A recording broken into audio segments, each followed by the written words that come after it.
下象棋对手不上当怎么办？那咱们总有一个诱惑等着你。今天我们继续来分享屏风马速胜飞刀棋局，咱们就快马加鞭，快速进入基本的对局界面。那么在这里前面我们讲了很多局，黑方飞中象的话，引诱红方平车压马，这里形成一个弃马局。红方在这里上了很多当，吃了很多亏，也败了很多局。这一局呢，我们继续看他稳妥的走法，不理会，直接快速出子。那黑方采取进炮，再度扔出七路马的诱惑。你一平车的话，这里很明显回马窝心，将来冲卒的话打死车，这个车就被锁在这里了。那很明显这里很容易被红方识破，他采取快速出动大子，这里不予理会，黑方就开始进行了反击，冲卒平炮打车。红方退，黑方再度进炮，寻可炮守住三路线。红方快速出车，意在进车捉马捉炮，形成一定的骚乱。黑方先守一步马，红方进车来捉炮，咱们再度形成双寻可炮。那么走到这里，其实呢，红方很想冲兵对调兵卒，但是黑方有一个先手打完之后呢，进炮瞄底象，这里还跟你对着车，显然红方稍微有所被动。此时呢，他选择一步攻不忘守，先避让开来。好了，这时候呢，黑方就抓住时机，快速把马跳，借助双炮炮给马生根。那现在红方一看，再不走的话，黑方要杀过来了，冲卒兵吃掉，先手捉着马，红方跳马。走到这里，双方就全部在寻可线上面展开了激烈的进攻。黑方主动先稳固一手，红方也乘势加固中防，黑方扔出飞刀，进炮打车。那现在很明显，打车的话，红方这个车是不愿意退回去了，他选择了反手扔飞刀。回马的话，车吃炮，炮打着你的炮，而且是主动卡住马腿，踩着你这个车，使得这个炮呀要白白丢掉，因为这里你这个车是不可能丢的吧。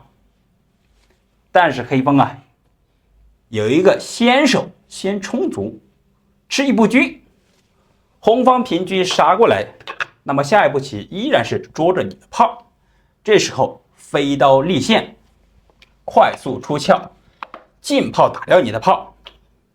之所以对方不上当，主要是因为这个诱惑力不够强，前面弃马，这时候采取弃车，吃还是不吃呢？这里还吃掉了你一个子红方没有理由不吃车。接下来黑方反手打马的话，背后放一枪，这里还打着车，红方该如何招架呢？退炮打车，还有平炮打马的先手，当然还有可以先手上马踩车。这里车一踩的话，车必然离开飞象，把马给吃掉了。那么在这里红方有两种走法呢，第一种呢是选择平车看住马，第二种呢是平车再度牵制住五根车炮，使用它多车的优势，想要展开一定的进攻。我们首先看这第一种，他这里逃的同时还看住这个子，接下来这里很明显出现漏洞，咱们就直接进炮底线，形成杀棋。红方仅此一步退势，因为飞象的话重炮底线直接杀棋，再来一个进车点住下二线，平车封锁，再度进炮打底象杀棋。红方赶紧乘势，咱们平车，只好避让一手。那么好了，走到这里之后，明显这里是进攻不动。那现在反手上马，这里还踩车，红方退一步车。那么在这里首先说明一下，可能大家会认为我这个车能不能平开呢？因为无论他平到哪里的话，这里上马的话直接将军，而且形成了双炮马车左右互攻，直接可形成杀棋的手段。所以呢，他只好退车防守住这一点。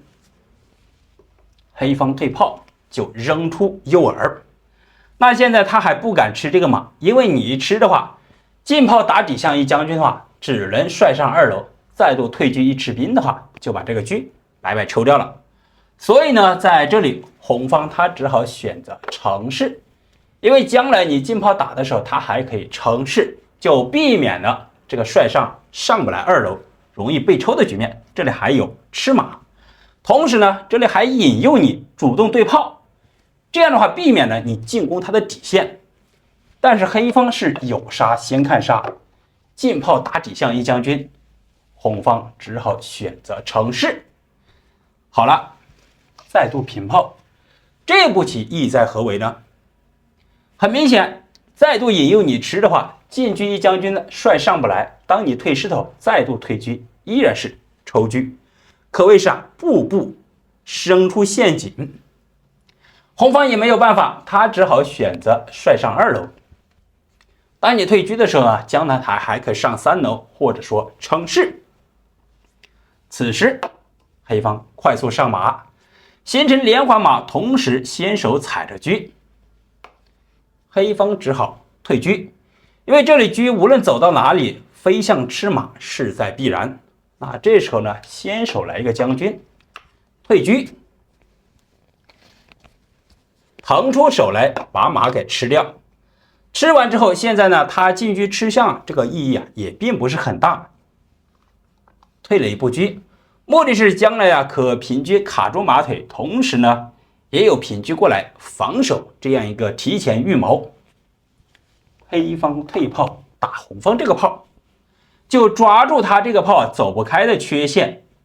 那现在走到这里，红方一看，首先说明这个炮是不好保，因为你不能平帅进去的话，进去一点，双炮底线杀棋，他只好选择帅6进1。此时平炮打掉，红方平帅吃掉。接下来这里就很明显的入局做杀了。这步棋可谓是非常的精准，大家可以看看，换作是你的话会怎么走呢？现在我们的双马被他这个车，而且形成一定牵制。最为关键的一步棋就是进车封锁下二线。那么下一步棋就很明显，上马一将军的话就成杀棋，因为这里一点的话，你只能出来，这里松开了马腿，平车来一个倒钩，直接杀。红方赶紧平车拦住马。现在双马不成的话，咱们用炮来围攻。仅此一步退势，再度跳马将军，而且反抽车。红方只好退车。接下来你这个马跳不开你跳开的话，他平车砍炮，就直接选择交换，红方乘势吃掉。好了，双马展现出2龙戏珠的手段。回马金枪的话，将军带抽车，红方只好平车看守，再来上马一将军。现在这里很明显吃了车那也只能动帅了，车又走不开，上马一吃将军，再度回马将军，直接杀棋，可谓是连环马不停的双马折腾，把红方打得节节败退，最后只能失败告终。